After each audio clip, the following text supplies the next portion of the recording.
আর এবার নজর রাখতে হচ্ছে কৃষ্ণনগর পুরসভার ঘটনার দিকে, কারণ সেখানে রীতিমতো ধুন্ধুমার পরিস্থিতি। কি কারণে এরকম পরিস্থিতি তৈরি হলো? প্রাক্তন পুর কর্মীদের বিক্ষোভ পুরসভা চত্বরে, ছবি দেখাচ্ছি আপনাদের।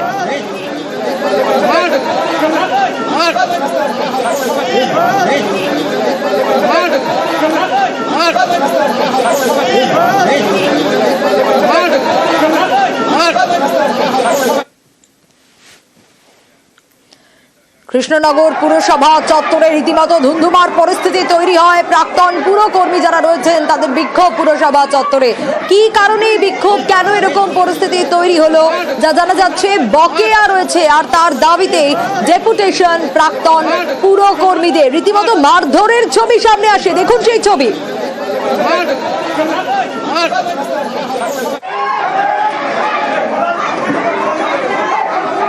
আরো ডিটেইলে বিষয় সমীর জানাতে পারবে। সমীর, কি পরিস্থিতি, এই ঘটনার সূত্রপাত ঠিক কোন জায়গা থেকে, কতজন জখম হয়েছে?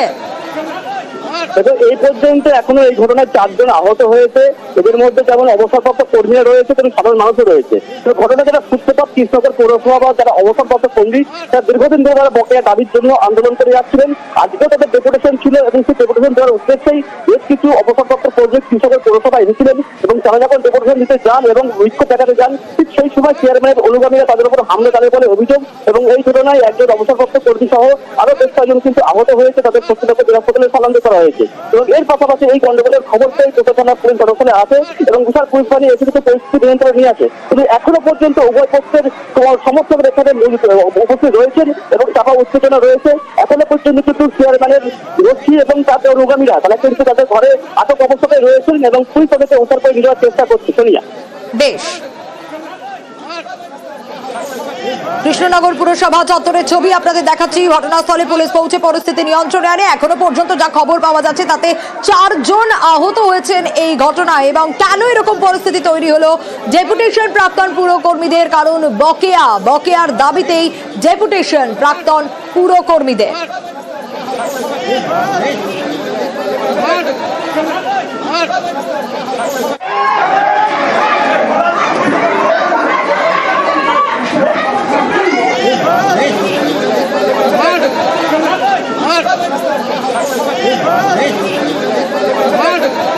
যে ছবি আপনাদের দেখাচ্ছি, রীতিমতো মারধরের ছবি সামনে আসে এবং বিক্ষোভ চলাকালীন প্রাক্তন পুরকর্মীদের মারধর, পুরপ্রধান অনুগামীদের বিরুদ্ধে এই মারধরের অভিযোগ। আর হাতাহাতিতে জখম কাউন্সিলর সহ 3 প্রাক্তন পুরকর্মী বলে খবর পাওয়া যাচ্ছে।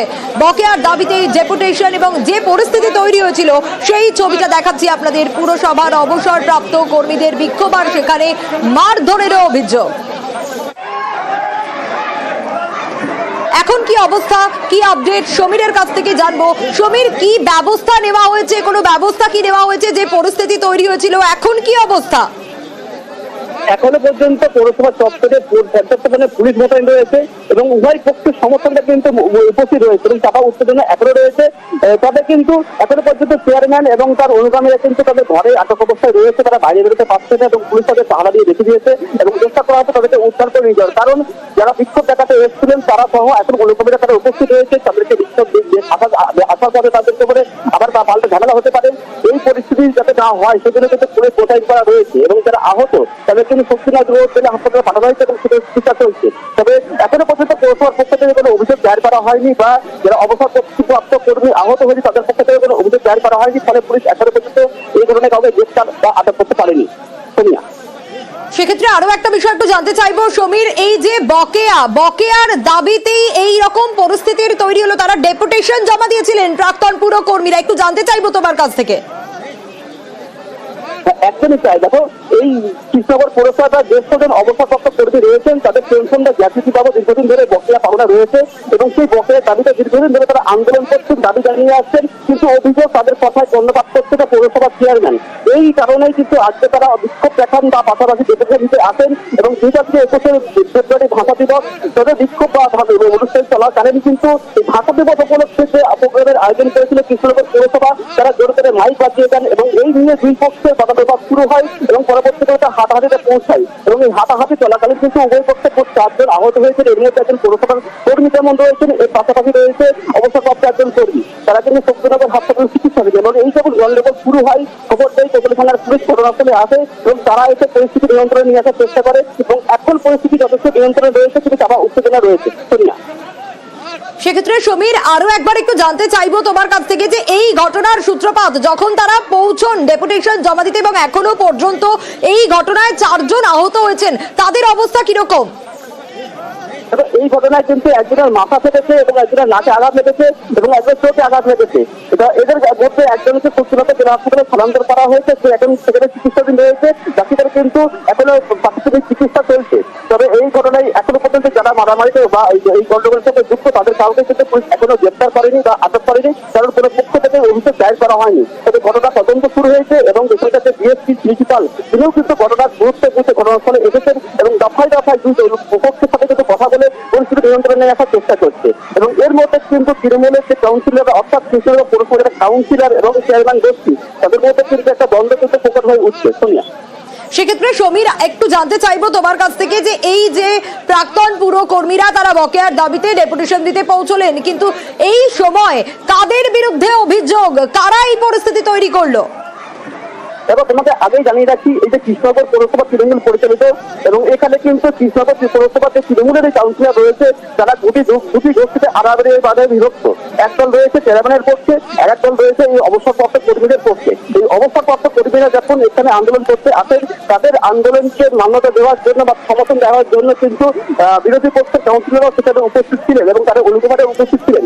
এবার এই যখন এরা আন্দোলন করছে ঠিক সেই সময় অভিযোগ ওঠে যে চেয়ারম্যানের অনুগামীরা তাদের কিন্তু বিক্ষোভকারীদের বা অকারীদের উপর বা আন্দোলনকারীদের উপর হামলা চালায় এবং এর ঘটনার ফলে উভয় পক্ষের অনুগামীরা কিন্তু একে অপরের সাথে সংঘর্ষে জড়িয়ে পড়ে এবং এই মারধরের ঘটনায় কিন্তু 4 জন আহত হয়।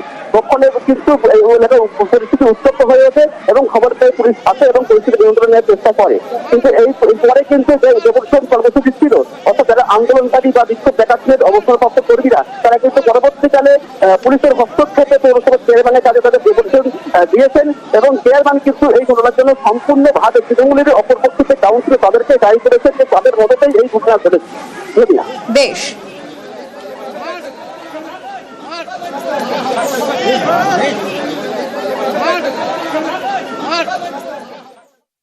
এটা দুপক্ষই যখন ওই যে মারামারি, একজন মার খাবে আর একজন বসে থাকবে, মারামারি করতে গেল কেন? ওইসব বাচ্চাদের নিয়ে আসলো কেন? এটা পৌরসভা, নিশ্চয়ই বাইরের লোক আনা উচিত হয়নি। আর যেগুলো আছে এখনো সব বলে দেবো, ওগুলো স্টাফ নাক ফাটিয়ে দিয়েছে প্রহ্লাদ স্যার। না ভাষা দিবসে উনি কাজে এসছেন, উনি একটা পৌরসভার তোমার ট্যাক্সের ব্যাপারটাই এসছে।